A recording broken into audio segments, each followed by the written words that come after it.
बिस्मिल्लाहिर्रहमानिर्रहीम, अस्सलाम वालेकुम। मैं हूं सैयद शहरियार अली नकवी और आप लोग देख रहे हैं नकवी रिपोर्ट्स। दोस्तों, इतनी इमरजेंसी में ये वीडियो बना रहा हूँ क्योंकि इस वक्त अमेरिका की जो है ना वो हालत ख़राब हो गई। थंबनेल आप लोगों ने देख लिया होगा कि ट्रम्प की तस्वीर जल रही है। जी हाँ, ये बहुत जल्दी होने वाला है अमेरिका में और दुनिया भर में। इस वक्त ये जो ईरान का अभी हो रहा था ना कि ईरान ने पीछे वो कर दिया, कुछ बात हो गई है, ये कह रहे नहीं हमारे निगोशिएशन के लिए बात हो गई है, ईरान नेगोशिएशन करना चाह रहा है, नेगोशिएशन करना चाह रहा है। बेसिकली वजह ये नहीं है कि ईरान की वजह से वो पीछे हट गया। ईरान ने तो धमकी दी हुई थी, साथ में रूस ने और चाइना ने भी दी हुई थी, फिर पाकिस्तान, फिर सऊदीया, कतर वगैरह सारे बीच में आ गए। एक तो ये वजह थी, लेकिन सबसे बड़ी वजह जो है, इसने जो ग्रीनलैंड का मामला छेड़ा है ना, इस वक्त पूरा नेटो उठ के और यहाँ पर पहुँच गया है ग्रीनलैंड में, जिसमें डेनमार्क है, स्वीडन है, नॉर्वे है, ये सब के सब वहाँ पहुँचे क्योंकि वहाँ जो ग्रीनलैंड है, जो उसकी जो नेशनैलिटी होती है वहाँ पर, वो होती है इसकी डेनमार्क की। और यूरोपियन यूनियन जो है, आप लोगों को याद होगा अभी एक वो बड़ी वीडियो वायरल हुई थी जिसमें इसके ग्रीनलैंड जब इसने लेने का ऐलान किया था तो उसमें सारे हंसते हुए नजर आ रहे थे वो सारे के सारे। तो वो वजह क्या थी? वजह यही थी कि जो शख्स इत्तेहादियों के बगैर अफगानिस्तान में नहीं घुसता, लीबिया में नहीं घुसता, इराक में नहीं घुसता, सारे मतलब मुसलमान ममालिक के इन्होंने रेड लगा दी, ठीक है। और उसके बाद हुआ क्या, ईरान के ऊपर फिर हमला किया। अब वहां से भी मतलब हर एक से ये जो है ना तगड़े वाले पंगे ले रहा है। तो अब इसने जब ग्रीनलैंड का मामला छेड़ा, वेनेजुएला पे भी लोग गर्म हुए थे, लेकिन किसी को उस वक्त होश नहीं आया कि इसको वो करे, सू करे इसको, या इसके अगेंस्ट कोई बात करे। सिर्फ और सिर्फ यूनाइटेड नेशन में जो समिट होती है काउंसिल, उसकी काउंसिल में वहाँ पर जाके उन्होंने हाँ कर दिया, बस कोई फ़ायदा नहीं। लेकिन जब ग्रीनलैंड की बारी आई है तो ये बहुत बड़ी बात है, बहुत सीरियस बात है। मतलब अब समझ लीजिए कि ईरान तो थोड़ा दिन हो सकता है, एक दो दिन के लिए या चंद महीनों के लिए, चंद हफ्तों के लिए सुकून में आ जाए, लेकिन ये जो ग्रीनलैंड में वहाँ फौजें उतरी हैं, बाकायदा तौर पर फौजें उतरी हैं, डोनाल्ड ट्रंप की हवाइयाँ उड़ गई हैं, लेकिन पता नहीं कौन सी गोली खाते कि उसके चेहरे, अच्छा उसके चेहरे के ऊपर कोई तासुरात आते नहीं, ना परेशानी की ना खुशी के, हंसता भी तो रोते भी थे, यही रहता उसका, वो कुछ नहीं होता। तो ये जो मामला हुआ है ना, इससे इसकी चूल्हें हिल गई हैं पूरी, और सारे वहां पर बाकायदा, अब वो वहां पर है कितनी, टोटल आबादी कितनी, 75 लाख 70 लाख ऐसे कोई आबादी है, क्योंकि इंतहाई सर्द तरीन एरिया है, ठीक है। और उसके अभी भी यही जिद है कि मैं तो लेके रहूंगा। वो पता नहीं कितने बिलियन डॉलर की उसने वो कर दी कि आप ये जमीन छोड़ के चले जाओ। कौन अपना मस्कन छोड़ के जाते यार, ठीक। अब इनकी तो जाहिर है कि आदत है, वो रेड इंडियन की जमीन के ऊपर कब्जा करके खुद बैठे हुए, सही है। उसके अलावा जो इनके जो औलाद है इसराइल, वो भी ऐसी हैं, फलस्तीनी की जमीन पर कब्जा करके बैठे, बस यही चाहते हैं कि हम कब्जा करते रहें, बस और कुछ नहीं। क्यों वहाँ, अच्छा वहाँ पर ग्रीनलैंड में ऐसा क्या है, ये नहीं कि वो चीन आ जाएगा, रूस आ जाएगा। उस ज़मीन के अंदर निकल है, कोबाल्ट है, ठीक है, कॉपर है, बड़ी तादाद में हीरे वगैरह के ज़खायर हैं, बहुत मादनियात वहाँ पर है, पेट्रोल ऑयल वगैरह भी सब कुछ बहुत है उसमें ग्रीनलैंड में। इनको सिर्फ और सिर्फ चुल इस चीज़ की उठ रही है कि कहीं वो रूस ना हड़प ले या चीन ना हड़प ले। मतलब इस कदर हवस है, इतनी हिरस है इस आदमी को कि अब आप वो देखें, आपको मेहदी हसन की अगर वो याद आ रही होगी, अभी मेहदी हसन वो सिंगर नहीं जो ये BBC वगैरह में कहीं पे रिपोर्टर हैं, वो बहुत अच्छी वो डिबेट करते हैं। उनके एक वीडियो बड़ी वायरल मेरे सामने आई। मेहदी हसन क्या कह रहे हैं, इसने आइस एजेंट वाले उसमें मामले में कहा ना, अभी जो उनकी एक बैच भी चल रही थी, तो उसमें उनके ऊपर इल्जाम लगे कि आपने लॉ तोड़े।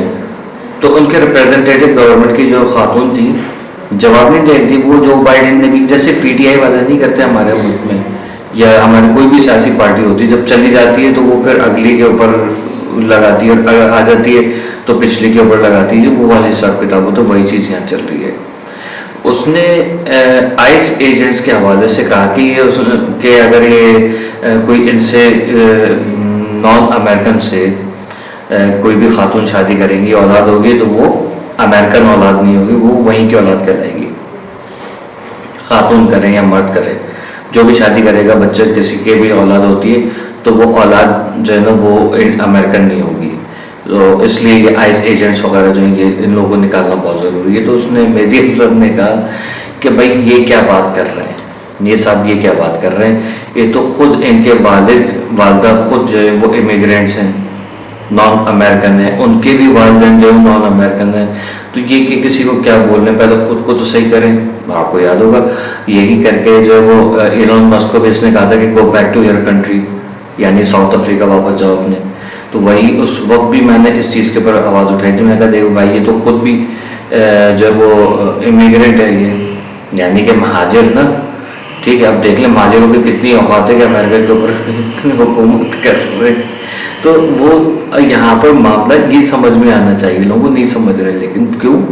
इसलिए कि अमेरिका की मोहब्बत में कुछ लोग पागल हुए हैं। अब इसके बाद हुआ क्या है, इसमें सबसे ज़्यादा इम्पोर्टेंट चीज़ ये हुई है कि तकरीबन ट्रंप के हामी अब सिर्फ 20 से 25% रह गए अमेरिका में, और एक और कोई कैंडिडेट है उसको जो लाने की जो वो हो सकता है कि कोई कार्रवाई शुरू हो जाए, ठीक है।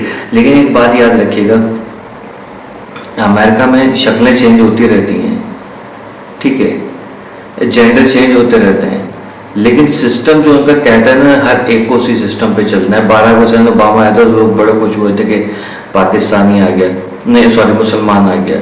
उससे पहले जॉर्ज डब्ल्यू बुश आया था जूनियर, और तब भी बिल क्लिंटन के लिए भी कह रहे थे, ठीक है। हिलरी क्लिंटन आई तब भी कह रहे थे, जो बाइडेन आया तब भी कह रहे थे। लेकिन हुआ क्या असल में? हुआ वही कि जो उनकी पॉलिसी है कि हम हैं और बाकी सारे पानी कम है, वो वाला हिसाब किताब जो है ना वो इन्होंने रखा हुआ है। तो अब कोई भी आ जाए वहां पर, जोहरान ममदानी को भी उठा के आप लेंगे, जोहरान ममदानी ने भी यही सब करना है।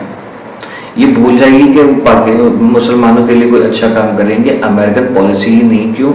इनके पीछे सारी इस्टेब्लिशमेंट जो है वो लगी हुई है, ये सारी यहूदियों की, आले यहूद की। तो जो वो कहेंगे वही करेगा अमेरिका, कुछ भी आ जाए।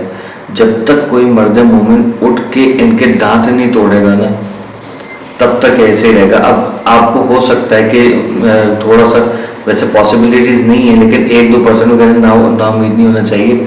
हो सकता है कि ऐसा कुछ देखने को हम लोगों को मिल जाए कि यूरोपियन ममालिक जो हैं उनके दिल में शायद मुसलमानों के लिए थोड़ा रहम जाग उठे, क्योंकि ये जो आइस एजेंट्स वाला मामला है, लीगल माइग्रेंट्स को निकाल रहे हैं, जिनके फॉर्म अंडर प्रोसेस हैं उनको पकड़ के निकाल रहे हैं। आप ये देखिए, और पुलिस वालों को भी जख्मी कर रहे हैं। ये ट्रंप के अपने कारिंदे हैं। और उसमें एक लड़के का ये भी पता चला कि जो शायद 7वीं पास है, मतलब स्कूल में 7वीं जमात पढ़ा हुआ है, और वो कह रहा है कि मैंने तकरीबन $2 लाख कमा लिए हैं, मुझे और क्या चाहिए। अब आप सोच लीजिए किस तरीके से इनको बाकायदा प्लान किए गए लोगों का जेनोसाइड हो रहा है अमेरिका में। तो डोनाल्ड ट्रंप जो है इस वक्त बड़ा दहशतगर्द बन के सामने आया है, और उसका हल एग्जैक्टली यही है कि कोई भी यूरोपियन मुल्क से कोई उठ के आए, या एशियन मुल्क से कोई उठ के आए, या अफ्रीकन मुल्क से कोई उठ के आए, अमेरिका को जो है वो करे, कैप्चर करे, और वहाँ पर व्हाइट हाउस में जाके वो बैठे और कह के भाई अब अमेरिकन आप लोग भी आज़ाद हैं, हम भी आज़ाद हैं, पूरी दुनिया आज़ाद है इस फितने से, और फिर दुनिया के अंदर अमन लेकर आए। क्योंकि दहशतगर्दी को ख़त्म करना है तो ये जो सिस्टम है ना अमेरिका का और यूरोप का, इसको लगाम डालनी पड़ेगी। आप लोगों की क्या राय है बताइएगा। अल्लाह हाफिज़।